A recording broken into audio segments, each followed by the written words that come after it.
happened? The Sunder. They attacked. So many lasers. We need to get you back to the ship. This is Ensign Daniels. I need medical help. Ensign, there's no time. You need to get the crew home safely. But Captain, we can get you back to the ship. No, get home. That is the last command. Captain. Captain.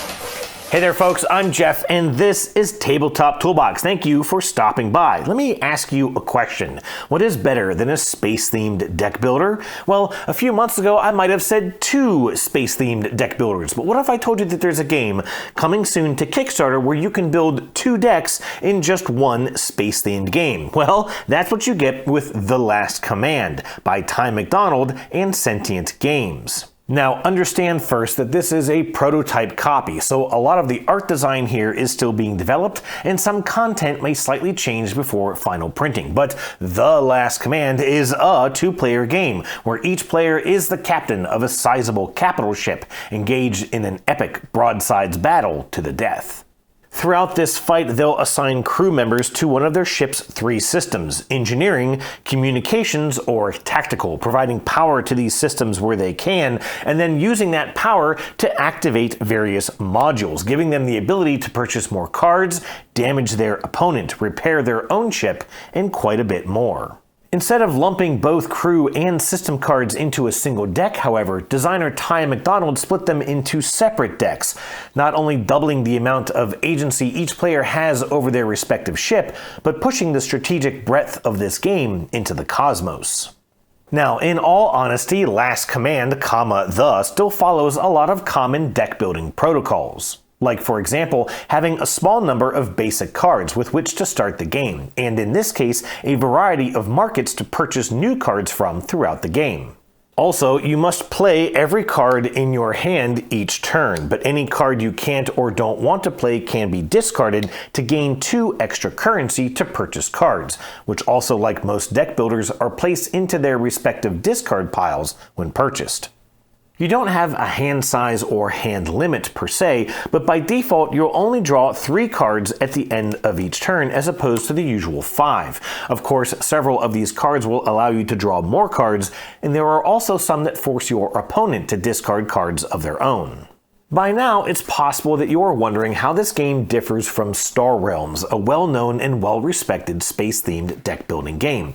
And I think you're right to wonder that. The Last Command certainly shares a lot of its DNA, and certainly its theme, with Star Realms. Both of these games do what I frankly enjoy the most of any board or card game. They provide a feeling of progression through each playthrough. You start off fairly weak, and throughout the game, you grow stronger, acquiring and playing more powerful cards, and generating stronger combos. Both games also rely on colored suits of cards on which to build those combos, factions in Star Realms, and systems in The Last Command. In Star Realms, each faction has its own strengths, and most cards provide bonuses for having other cards of the same faction currently in play. This means that players typically need to focus on just 1 or 2 factions in Star Realms, or else generating those bonuses becomes increasingly difficult. However, in Last Command, you'll be collecting cards of each of the 3 systems in one deck and crew cards in another deck. Crew cards, however, aren't specific to a particular system. Instead, they can be assigned to work any system, up to a limit of 3 crew members per system, and before your turn is over, each system card will activate any special effects if a crew member of the requisite type has shown up for duty. This makes generating those combos much easier in the adjective last nouned command, and as a result it really becomes a key component of the game. Now, I'd love to explain this in deeper detail, but you know what? I think it's easier to just play out a sample turn. You're commanding the heart of Valdespar against your wife, who's looking lovely today. You know you're going to need that, because you've got 1 energy in engineering, 3 in comms, and 1 in tactical. You are holding a comms crew, a comms system card, and a tactical weapon in your hand. Here we go. Lieutenant Kaylee reporting for duty. Your wife roleplays for you. With Kaylee in the comm system, she adds another energy, but more importantly, she lets you draw a card. You choose your crew deck since your energy levels are all pretty low, and bingo. Lieutenant Commander Faith ready to serve, your wife narrates one more time. I'm going to regret this, aren't I? She asks, but you press on. Next, you install the Dexier Chrysalis in the comm system, which consumes 3 of its 4 energy. This lets you take both market cards for a system, placing one onto your discard pile and one onto your deck. A pretty wicked card. You choose the engineering market, taking the holodeck and the Naquata reactor.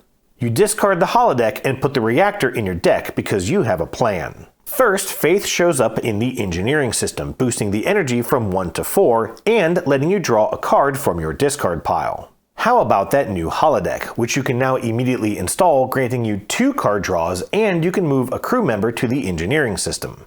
You already have Ensign Link, an engineer, assigned to the system along with Lieutenant Commander Faith, but could use a tactical expert to reap the full rewards of the holodeck.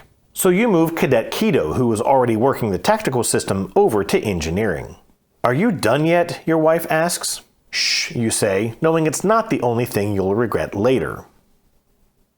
Anyways, you almost forgot to draw 2 cards from the holodeck. You're still low on power, so you draw 2 more cards from your crew deck. You get Colonel Komodo and Cadet Core. Colonel Komodo on the bridge, you bellow, since your wife is pretty much ignoring you now. Komodo puts 2 energy into your tactical system where you assigned him, but also adds a malfunction card to one of your wife's discard decks. Okay, now she's kinda mad. If she draws that card later from her deck, she'll take a damage, but will be able to draw a replacement card.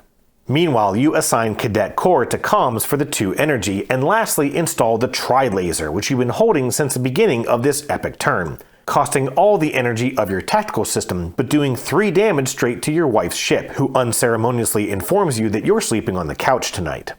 Now, you didn't make a single dime in this entire turn, so there's no shopping from the market for you, unfortunately, but now you get to kick off crew bonuses. You have all 3 crew types in engineering, so the holodeck lets you repair 1 damage to your ship, get 3 money, and deal another damage to your wife. The Dexier Chrysalis is also fully staffed, so you'll get to draw an extra card at the end of your turn and repair yet another damage to your ship. And lastly, the Tri-Laser is staffed up, and it would let you move a malfunction card in one of your own discard piles to one of your wife's discard piles. Luckily, you don't currently have any malfunction cards in your discard, which is good, since you know how uncomfortable your couch is. You finally get to draw 4 cards to end your turn. You only have 1 crew card left in your deck, so if you choose to draw 2 crew cards, you'll have to return all crew to your deck, including the ones currently assigned to your systems. So you draw 3 system cards and the 1 remaining crew card, and hope you can pull something creative together, despite still being quite low on energy in most of your systems. Yeah, that was a little long, but it's exactly the kind of epic turns you can have in this game, even when you're starting off a turn with just 3 cards. There is so much variety in these cards, so much unique back and forth between system cards and crew members, and I have had an absolute blast crafting these intricate turns, finding the optimal order of operations to extract the largest outcome of a seemingly small hand of cards, and damn is it fun. Personally, I think The Last Command takes a well-established genre of games and injects it with new ideas and new challenges. I will honestly say that I've had a lot of fun playing this game, and if you're a fan of games like Star Realms, then I truly believe that you too will find a gem of an experience within this game. So go check out the Kickstarter page and see for yourself what adventures await you in the blackness of space. That is My Last Command. Cheers.